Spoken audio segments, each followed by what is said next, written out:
Hola, mucho gusto. Soy Gema Gisela Chavadía Bravo de la Universidad Regional Autónoma Uniandes, Facultad de Derecho. Hoy vengo a hablar sobre mi discurso del Poder Constituyente desde el punto de vista técnico jurídico. Primeramente, es un órgano, atribución especial para la creación o modificación de la Constitución. Está escrita en el procedimiento dificultado en la Carta Suprema, que es la Constitución que conocemos. Primeramente, sus divisiones, que es originario y derivado, quiere decir cuando se lo da por primera vez o de forma la Constitución vigente por una nueva Constitución. Ahora hablemos de las funciones que se encargaron de la creación o modificación de la Constitución como la conocemos. Primeramente, en el poder originario constituyente derivado tenemos la función ejecutiva, legislativa y judicial. ¿Cómo intervienen estas tres funciones para la creación? Primeramente, voy a dar un ejemplo para que estemos un poco más claros de lo que vengo a hablar, queridos oyentes. Ya. Primeramente, el poder originario, un ejemplo sería 1830 con la independización del Ecuador de la Gran España, bueno, del Imperio Español, bueno, que ahí era conocido Imperio Español, pero ahora es España para algunos. Primeramente, la creación tuvo que ver el presidente Juan José Flores. Cuando ya se independizó el Ecuador, ahí decidieron hacer una constitución para que las personas tengan, digamos, esos derechos o principios y reglas para ser un Estado, digamos, en este caso, un Estado libre, democrático y también constitucional. Aquí podemos ver. Entonces también tuvo que intervenir la función legislativa, ya sea con los asambleístas o parlamento, como un claro ejemplo, digamos, decir, bueno, no parece que está mal o está bien, digamos, el artículo 5, digamos que un ejemplo, creo que le falta un poco más de relación o sea un poco más concreto o específico para llegar a toda la ciudadanía o al pueblo ecuatoriano o también conocido el pueblo como soberanía.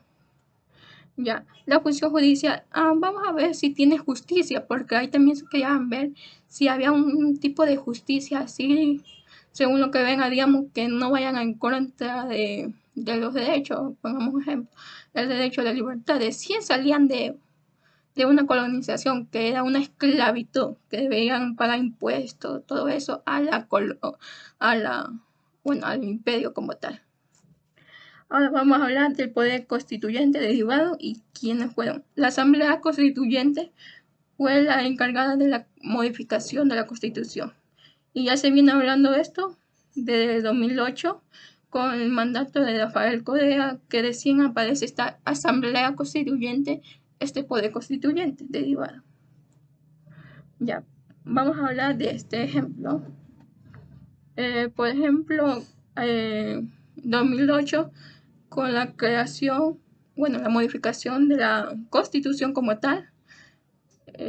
Hasta ahorita esa Constitución la tenemos en nuestros tiempos y esa asamblea la puede cambiar, digamos, si se cambia un principio o modificar esas, bueno, se encarga de la elaboración, digamos, elaborar una nueva Constitución o modificar una Constitución o una parte, digamos, artículo 5, digamos, que habla del derecho a la vida, es un ejemplo, y ellos quieren ponerle un ejemplo más amplio, ser más amplio y también específico para que la ciudadanía pueda entender de qué se trata ese derecho a la vida. Y derogación, que es un poder de eliminar un artículo como tal, digamos que lo desaparece, que ya ese artículo ya no va y nadie, ya sea un principio o una regla, ya no existe. Ya nadie se debe someter a ese artículo como tal. Ya, ahora hablemos sobre los tipos de poder constituyente originario, que vienen desde la historia. Primeramente tenemos el poder originario fundacional. Esto quiere decir que no existía ninguna constitución anterior y por eso no se va a someter a esa constitución precedente.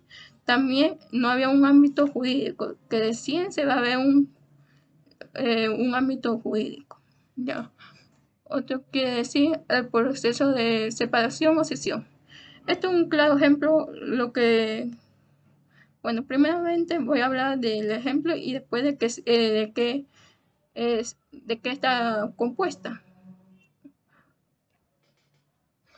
Primero, la Unión Soviética. Esta unión estaba conformada por muchos repúblicas, en este caso que el Estado central se quiso separar y para crear una nueva constitución. Esto quiere decir que nace de varios estados con la desintegración de los estados o el estado original, como pasó en la Unión Soviética. Ya. El proceso el poder constituyente de unión-fusión. Esto quiere decir que dos o varios estados se unen para crear un nuevo estado que va a dirigirse a una nueva constitución. Esto quiere decir que, como el ejemplo de la República Árabe Unida, que muchos estados, muchos países en este caso, conforman un estado y ese estado tiene una sola constitución que viene siendo árabe, que digamos ahí habla de los principios de las y derechos que tienen las personas. El proceso de descolonización. Esto es un claro ejemplo de lo que pasó en la historia. Esto quiere decir cuando las colonias se separan del imperio como tal, o sea que ya no se someten al imperio, como el caso del continente americano, que estaba sometido a los imperios español, imperio británico, imperio francés o Portugal, en el caso de Brasil. Proceso originario simple. El Estado ya está constituido, pero aquí no se somete a ninguna constitución anterior ni a una norma inferior o superior a ella. Ya, ahora vamos al poder derivado. Es el ejercicio del poder o de forma de la que se encuentra integrada al poder constituyente de la Asamblea Constituyente para cambiar la Constitución. Es necesario que no vulneren los derechos fundamentales, ya sea el caso del derecho a la vida, el derecho a la... También que no vulneren los principios, ni las reglas, ni la ley, que es en el caso orgánica y ordinaria. El poder constituyente es la facultad inherente,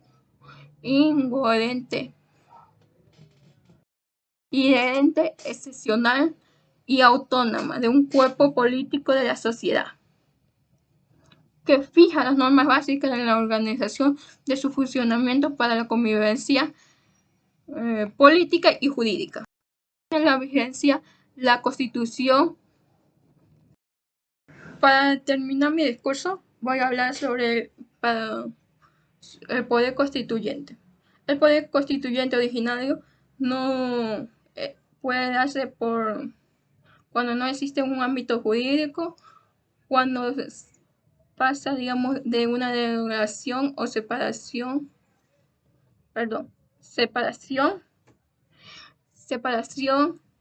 también unir un Estado, en el caso de la República Árabe, también sobre un proceso de descolonización, también pasa no se somete a ninguna norma o inferior o superior a ella. Ya. Y cuando hablamos del poder constituyente derivado, hablamos de una deformación de la Constitución o una parte de ella o toda la Constitución. Por ejemplo, para terminar, para ser más breve con mi explicación, con mi discurso, vamos a hablar de que si la Asamblea Constituyente quiere cambiar la Constitución que conocemos, lo puede hacer, pero esta sí tiene límite. Y cuando hablamos de la originaria, no hay límite. O sea que ahí podía haber lo que pasó el derecho a la pena de... No había el derecho a la vida tanto porque había pena de muerte. Eso quiere decir que el poder originario no hay límite, pero en el poder derivado ya hay límite. Y esto no puede ir en contra de los derechos fundamentales, ya sea lo que tenemos nosotros los seres humanos. También, digamos, el poder derivado, ahorita se ha visto muchos casos de la naturaleza, que la naturaleza está sujeta a derechos, pero aclarar que una persona no puede mandar a la naturaleza. O sea, cuando está sujeta quiere decir que si los seres humanos o compañías o organizaciones contaminan la naturaleza, van a ser demandados. Pero ellos no pueden demandar a la naturaleza, perdón, si bueno, digamos que haga un desastre natural. Eso es como que es ilógico que demande a una naturaleza si pasa eso. Es como los animales. Si el animal te muerde, es porque no tiene voluntad. O sea, no como el humano, sí, voy a matar a fulano de tal porque me cae mal. No. O en este caso, no va a pasar lo mismo. O sea, lo hacen involuntario, no tienen conciencia de lo que hace la naturaleza ni un animalito. Aclarar que esto de no pasa en todo el mundo, esto de que, digamos, los animales, por ejemplo. Por ejemplo, existía una noticia que me impactó bastante. Por ejemplo, unos pillos, unos criminales que se lo encontraron en Francia. Iban a una casa, digamos, a la casa de fulano de tal, o de Jaime, ya. Y ya pues le iban a demandar el animal como defensa propia, mordió al delincuente. Pero el animalito hizo para defender a su casita porque la estaban saqueando. O sea, los animalitos es como que si un gato te aruña, no lo hace como que, me caes mal, no, sino es que lo hacen por defensa propia. Y he escuchado la noticia que al pobre animalito, mire, en este caso que me impactó tanto, lo iban a ejecutar, lo iban a matar, ya sea con medicina animal que los doctores, bueno, los veterinarios dan para dormir a un animal solo por proteger la casa que es. Y como esta noticia se hizo famosa, todos estuvieron de acuerdo que era como que, o sea, los criminales no lo van a demandar, los criminales tenían antecedentes y eran malos, se lo encontraron en fragancia. No le iban a hacer nada, solo a un pobre animal que lo hizo por defensa, lo iban a matar. No, ahí ya no existe un estado, como quiero decir, un estado, no existe un estado, no existe justicia. ¿Cómo van a sacrificar al animalito? El animalito nomás lo hizo por defensa propia, por defender lo que era de sus dueños. No lo hizo por intención de maldad, como que esto como que, y al final, el caso no le hicieron nada al pobre animal, porque si no, todos iban en contra del juez que iba a permitir esa barbaridad. Pero se siguió el juicio para los criminales por robar una casa. Por hurto, porque digamos no había nadie. Solo bueno, aunque el animalito sí lo lastimaron. Eso es lo que dijo el abogado defensor, porque ya se veía que tenía una herida. Entonces ya pasó de hurto a robo. Pero la parte de demandante quiso decir que nomás fue hurto, para que le den menos años en la prisión. Pero al final se dedicó que era robo, porque estaban con armamento. Muchas gracias. Esto ha sido mi discurso sobre el poder constituyente originario. Gracias, licenciado. Bueno.